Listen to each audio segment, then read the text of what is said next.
Hi friends, ഇന്ന് ഞാൻ ഈ വീഡിയോയിലൂടെ നിങ്ങളെ പരിചയപ്പെടുത്തുന്നത് UAE യിൽ വരുമ്പോൾ നിങ്ങൾ തീർച്ചയായിട്ടും ഇൻസ്റ്റാൾ ചെയ്തേക്കുന്ന 3 ആപ്പിനെ കുറിച്ച് ഒന്ന് പരിചയപ്പെടുത്തുന്നതിന് വേണ്ടിയാണ്. കഴിയുന്നുണ്ടെങ്കിൽ നമ്മൾ നാട്ടിൽ നിന്ന് തന്നെ ഇൻസ്റ്റാൾ ചെയ്ത് കൊണ്ടുവരുന്നതായിരിക്കും നല്ലത്. ഇവിടെ വന്ന് ഇൻസ്റ്റാൾ ചെയ്യാൻ ഡേറ്റ ചാർജ് ചെയ്യാൻ നല്ല എക്സ്പെൻസ് ആണ്. മെയിനായിട്ട് നമ്മൾക്ക് വേണ്ട ഫോണിൽ വരുന്ന ആപ്പുകൾ ഇവയാണ്.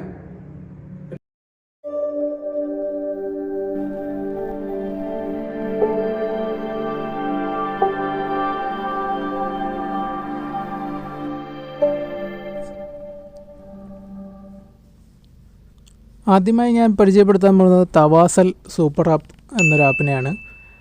ഇത് നമ്മുടെ ബോട്ടിം പോലെ തന്നെയാണ്. UAE നാട്ടിലോട്ട് വിളിക്കാൻ ബാനില്ലാത്ത മറ്റൊരു ആപ്പാണ്. നമുക്കറിയാം വാട്സാപ്പിലൊക്കെ വിളിക്കണമെങ്കിൽ ബാനാണ്. നമുക്കൊന്ന് കണ്ണനെ ഒന്ന് വിളിച്ചു നോക്കാം. കോള് കണക്റ്റ് ആവുന്നുണ്ട്. ഓക്കെ, കോൾ എടുത്തു. പക്ഷേ എനിക്ക് വോയിസ് കേൾപ്പിച്ച് തരാൻ പറ്റത്തില്ല. ഈ സ്ക്രീൻ റെക്കോർഡ് ചെയ്യുന്ന സമയത്ത് വോയിസും കൂടി റെക്കോർഡ് ആവത്തില്ല. അത്യാവശ്യം നല്ല ക്വാളിറ്റി തന്നെയുണ്ട്. നമുക്ക് ബാക്ക് ക്യാമറ കൂടി ഒന്ന് ചെക്ക് ചെയ്ത് നോക്കാം. ബാക്ക് ക്യാമറ കുറച്ചുകൂടി നല്ല ക്വാളിറ്റിയാണ്. നമുക്കിപ്പോൾ കാണാം, നല്ല അത്യാവശ്യം ക്വാളിറ്റിയൊക്കെ ഉണ്ട്. ബോട്ടിമും ഇതുപോലെയൊക്കെ തന്നെയാണ്. ബോട്ടിമിനേക്കാൾ കുറച്ചുകൂടി എന്തുകൊണ്ടും ബെറ്റർ തവാസൽ സൂപ്പർ ആപ്പ് തന്നെയാണ്. നാട്ടിലും നല്ല നെറ്റ്വർക്ക് ക്വാളിറ്റി ഉണ്ടെന്നുണ്ടെങ്കിൽ ഇതിനേക്കാൾ മികച്ച രീതിയിലുള്ള വീഡിയോ കോൾ നമുക്ക് ഇതിലൂടെ സാധിക്കും. അടുത്തതായി നമുക്ക് നോക്കാൻ പോകുന്നത് 2GIS എന്നൊരു ആപ്പാണ്. അതായത് നമ്മുടെ ഗൂഗിൾ മാപ്പ് പോലത്തെ ഒരു ആപ്പ് തന്നെയാണ് 2GIS. നാവിഗേഷൻ തന്നെയാണ് യൂസ്. എന്നാൽ ഇതിൻ്റെ ഏറ്റവും വലിയ അഡ്വാൻറ്റേജ് ഡേറ്റ വേണ്ട എന്നുള്ളതാണ്. ഓഫ്ലൈനാണ്. ഞാൻ എൻ്റെ മൊബൈൽ ഡേറ്റയും വൈഫൈയും ഓഫ് ചെയ്തിട്ടാണ് ഈ വീഡിയോ നിങ്ങൾക്ക് കാണിച്ചിരുന്നത്. ഞാനിപ്പോൾ ദേര സിറ്റി സെൻറ്ററിൽ നിന്ന് അബൂഹയിലേക്കുള്ള ലൊക്കേഷൻ നിങ്ങൾക്കിപ്പോൾ കാണിച്ചു തരാം. എങ്ങനെയാണിത് കാണിക്കുന്നതെന്ന് നോക്കാം. പബ്ലിക് ട്രാൻസ്പോർട്ടാണ് ഇപ്പോൾ സെലക്ട് ചെയ്തേക്കുന്നത്. ബസ്സുണ്ട്, മെട്രോ ഉണ്ട്. ബസ്സിൻ്റെ തന്നെ നിരവധി റൂട്ടുകൾ കാണിക്കുന്നുണ്ട്. നമുക്ക് ആദ്യം മെട്രോയിൽ എങ്ങനെ പോകാമെന്ന് നോക്കാം. അബൂഹയിൽ നിന്ന് കയറി യൂണിയൻ ചെന്ന് ഗ്രീൻ ചേഞ്ച് ചെയ്ത് റെഡ് ലൈൻ എടുക്കുക. അവിടെ നിന്നും 2 സ്റ്റോപ്പ് കഴിയുമ്പോൾ തന്നെ ദേര സിറ്റി സെൻറ്റർ. അടുത്തതായി C10 ബസ്സിൽ എങ്ങനെ പോകാമെന്നാണ്. ഇതുപോലെ തന്നെ നിരവധി ബസ് കാണിക്കുന്നുണ്ട്.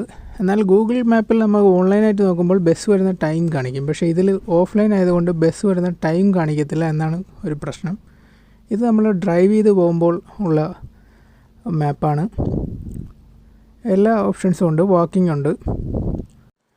ഈ ആപ്പിൻ്റെ മറ്റൊരു ഫീച്ചറാണ്, നമുക്ക് ഇറങ്ങേണ്ട സ്റ്റോപ്പിൻ്റെ തൊട്ട് മുന്നത്തെ സ്റ്റോപ്പിൽ വെച്ച് ഒരു വൈബ്രേഷൻ നോട്ടിഫിക്കേഷൻ നമുക്ക് തരും ഫോൺ വഴി. പിന്നെ ഏറ്റവും കൂടുതൽ ശ്രദ്ധിക്കേണ്ട ഒരു കാര്യമുണ്ട്. വിസിറ്റ് വിസയിൽ നിങ്ങൾ ആദ്യമായാണ് UAE വരുന്നതെന്നുണ്ടെങ്കിൽ നമ്മുടെ നാട്ടിലെ പോലെ പൈസ കൊടുത്തല്ല ബസ്സിൽ കയറേണ്ടത്. ഒരു ബസ് കാർഡുണ്ട്. അത് അടുത്തുള്ള മെട്രോ സ്റ്റേഷനിലോ അല്ലെങ്കിൽ ബസ് സ്റ്റേഷനിലോ നിന്ന് വാങ്ങാൻ സാധിക്കുന്നതാണ്. അതിനുശേഷം നമ്മുടെ നാട്ടിലെ പോലെ ബസ് പോകുന്ന റൂട്ടുകളൊന്നും അതിൽ എഴുതി വെച്ചിട്ടില്ല. സ്ഥലപ്പേരുകളൊന്നും അധികം ബസ്സിലും കാണത്തില്ല. ഓരോ ബസ്സിനും ഓരോ നമ്പറുണ്ട്. അത് നോക്കി വേണം കൃത്യമായി കയറേണ്ടത്.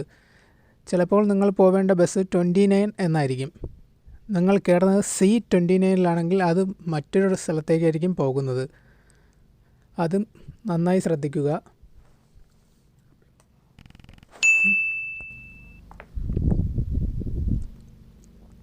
അടുത്തതായി നിങ്ങളെ ഞാൻ കാണിച്ചു തരുന്നത് Dubizzle എന്നൊരു ആപ്പാണ്. അതായത് നമ്മുടെ നാട്ടിലെ OLXൻ്റെ അതേ ഫംഗ്ഷൻ തന്നെയാണ് ഇവിടുത്തെ Dubizzleലും. ഇതിൽ പിന്നെ എക്സ്ട്രാ ആയിട്ടുള്ളതെന്ന് പറഞ്ഞാൽ റൂം സ്പേസ്, ബെഡ് സ്പേസ്, അങ്ങനെയുള്ള കുറച്ച് സാധനങ്ങളും കൂടെ എക്സ്ട്രാ ആയിട്ടുണ്ട്.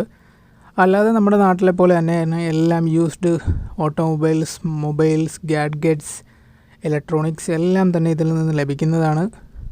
ഇതും അത്യാവശ്യം ജോലി സംബന്ധമായും ഒരുവിധം കമ്പനീസ് എല്ലാം ജോലിയുടെ പുതിയ പോസ്റ്റും ഇടാറുണ്ട്. നല്ലൊരു ആപ്പാണ്. എല്ലാവർക്കും ഉപകാരപ്പെടുന്നൊരു ആപ്പും തന്നെയാണിത്.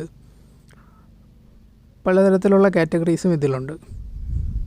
അടുത്തതായി ഞാൻ നിങ്ങളെ പരിചയപ്പെടുത്താൻ പോകുന്ന ആപ്പ് ഗൂഗിൾ ട്രാൻസ്ലേറ്ററാണ്.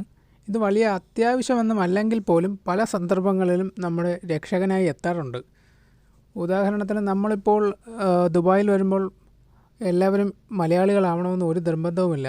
ഇവിടെ പാകിസ്ഥാനികളുണ്ട്, ബംഗ്ലാദേശികളുണ്ട്, ഫിലിപ്പീനികളുണ്ട്, യൂറോപ്യൻസ് ഉണ്ട്, അറബികളുണ്ട്, ഇപ്പോൾ നമ്മുടെ ഇംഗ്ലീഷ് അവർക്ക് മനസ്സിലാവണമെന്ന് ഒരു നിർബന്ധവുമില്ല. നമ്മൾ സംസാരിക്കുന്ന രീതിയിലേ അല്ല ഇവിടെ ഉള്ളവർ മറ്റുള്ള രാജ്യക്കാരുടെ ഇംഗ്ലീഷ്.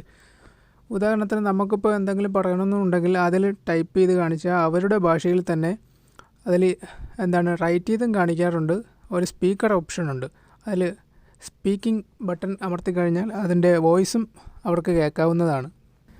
പിന്നെ നമുക്ക് വേണ്ടുന്നൊരു ആപ്പാണ് അൽഹോസൻ. അത് പ്രധാനമായും കോവിഡ് സംബന്ധമായൊരു ആപ്പാണ്. അബുദാബിയിലാണ് കുറച്ചുകൂടി ഉപയോഗപ്പെടുന്നത്. അപ്പോൾ വീഡിയോ എല്ലാവർക്കും ഇഷ്ടപ്പെട്ടു എന്ന് കരുതുന്നു. ഇഷ്ടപ്പെട്ടാൽ ലൈക്ക് ചെയ്യുക, ചാനൽ സബ്സ്ക്രൈബ് ചെയ്യാൻ മറക്കരുത്. താങ്ക്